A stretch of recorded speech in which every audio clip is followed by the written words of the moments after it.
ንባብን ያዳበረ ነገሮችን በሰከነ አኳኋን በመረዳት በምክንያታዊነት እንዲንቀሳቀስ ያግዘዋል።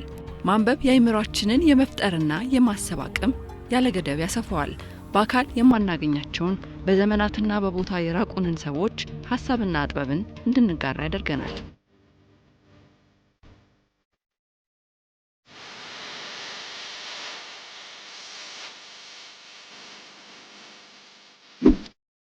በእስልምና ሃይማኖትም እንዲሁ ንባብ ትልቅ ቦታ ያለው ነው። ወደ ነብዩ የወረደው የመጀመሪያው መለኮታዊ ቃል ኢቅራ ወይም አንብብ መሆኑ ንባብ ለእምነት ለእውቀትና ራስን ለማብቃት ትርጉሙ ከፍተኛ መሆኑን ያሳያል።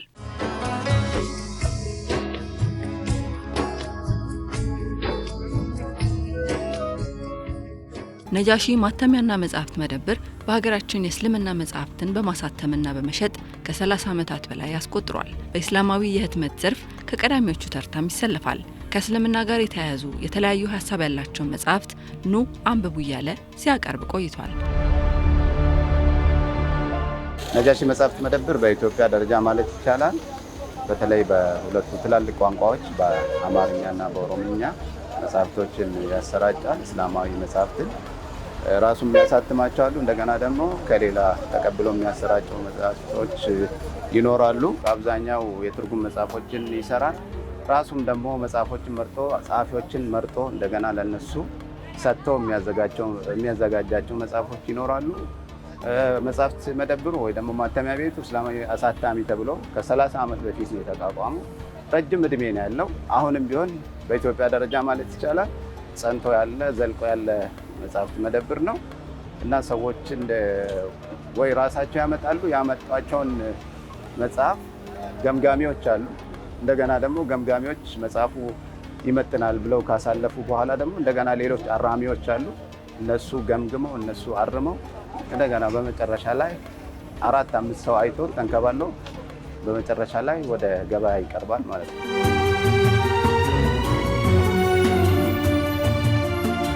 እንደ ሰው ስናስብ በምድር ቆይታችን ስኬታማ ከሚባለው የህይወት ሰገነት ላይ ማረፍ እንፈልጋለን። ድህነትን ማሸነፍ ሁሌም እናስበዋለን። ቁሳዊ ፍላጎቶቻችንን ማሳካት በቢዝነሱ ዘርፍ የምናብላላው ተቀዳሚ ተግባር ነው። በህይወታችን ልናሳካቸው በምንፈልጋቸው ጉዳዮች ሁሉ ሃይማኖታዊ አስተምህሮዎች ሊታከሉበት የግድ ይላል። ለዚህ የሚረዱ መጻሕፍት ደግሞ በብዙ አይነት አንባቢን ይጠብቃሉ።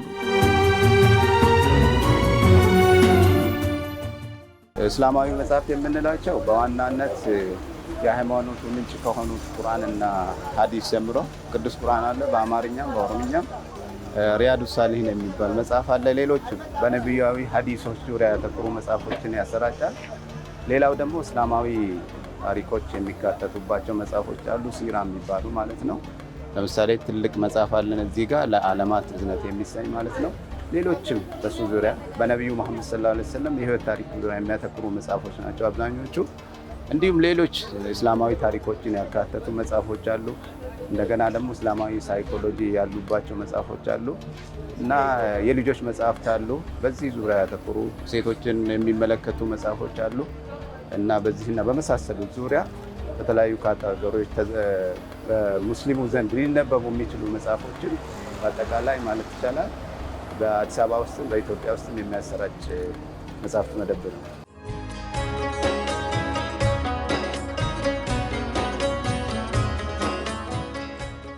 እዚህ መጥቶ ማግኘት የሚችለው ሰው የጎደለውን ነው ብዬ ነው የማምነው። ስልሽ ሁሉም ሰው የራሱን ክፍተት ያውቃል፣ የራሱን ጉድለት ያውቃል። በዚህ በመንፈሳዊ በኩል የጎደልኩት ካለ መንፈሳዊ መጽሐፎች አሉ ራሱን ነፍሱን የሚያበለጽግበት። ሌሎች በኢኮኖሚ በኩል ለስራ የሚያስፈልጉኝ ካለም ሊያገኝ ይችላል።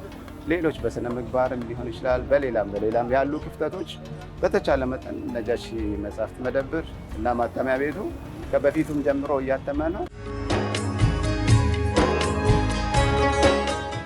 በርካቶቹ መጽሐፍት ከአረብኛ ወደ አማርኛ የተተረጎሙ ናቸው። አብዛኞቹ እዚህ ያሉ መጽሐፎች የትርጉም መጽሐፎች ናቸው ማለት ይቻላል። ያው እስልምና ሃይማኖት ምንጩ ከመካከለኛው ምስራቅ፣ በአብዛኛው ደግሞ ማለትም ሁሉም ማለት ይቻላል የአረብኛ መጽሐፍት ናቸው። አገራችን ላይ በተለይ እስላማዊ መጽሐፎች በብዛት የሉም። የተወሰኑ ውስን ጸሐፊዎች አሉ።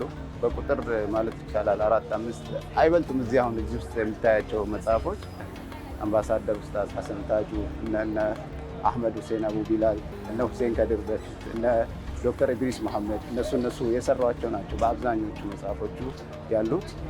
ከዛ ወዲህ ደግሞ ጥቂት ጸሐፊዎች ብቻ ናቸው 2-3 ያሉት እና በዋናነት የምንተረጉማቸው ከአረብኛ ወደ አማርኛ ወይ ደግሞ ወደ ኦሮምኛ፣ የተወሰኑ ጥቂት የሆኑት ደግሞ ከእንግሊዝኛ መጀመሪያ ከአረብኛ ወደ እንግሊዝኛ ደግሞ ወደ አማርኛ እና ወደ ኦሮምኛ የተተረጎሙ ናቸው።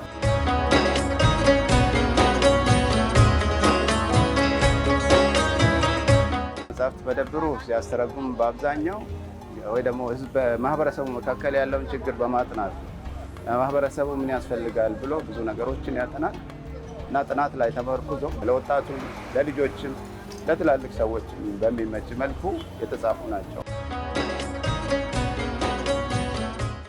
ይሄኛው መጽሐፍ ቢስሚከ ናህያ ይሰኛል። የዚህ መጽሐፍ ጸሐፊ ኡስታዝ አምር ካሊድ ይባላል። እዚህ ላይ እንደምታዩት ተርጓሚው እኔ ራሴ ነኝ። ያው ይሄን መጽሐፍ እኔ ለራሴ ማለት ነው ብዙዎችም የሚወዱት ስለሆነ እኔም ይሄን መጽሐፍ በጣም ወደዋለሁ። ቢስሚከ ናህያ ይሰኛል። አላህ ሆይ በስምህ እንኖራለን ይላል። በአላህ ስሞች ዙሪያ ጥልቀት በሆነ መልኩ የተዳሰሰበት መጽሐፍ ስለሆነ ይህን መጽሐፍ እና ሌሎች እኔ ደግሞ በአብዛኛው ያው በነፍስን ማንነት ዙሪያ ስለምጽፍ በዚያ ዙሪያ ነው ትኩረቴ።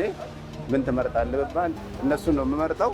ሌላው ደግሞ የነቢዩ መሐመድ ሰለላሁ ዐለይሂ ወሰለም ታሪኮች አሉ። በተለይ ትልቁ መጽሐፍ ለዓለማት እዝነት የተሰኘ መጽሐፍ ነው።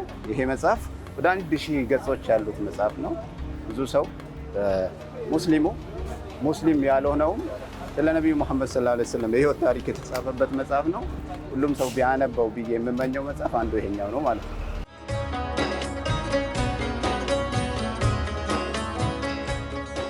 ያው የንባብ መጽሐፍ የንባብ ሁኔታ ወይ ደግሞ ባህላችን ያው በሁሉም መስክ እንደምናየው ነው።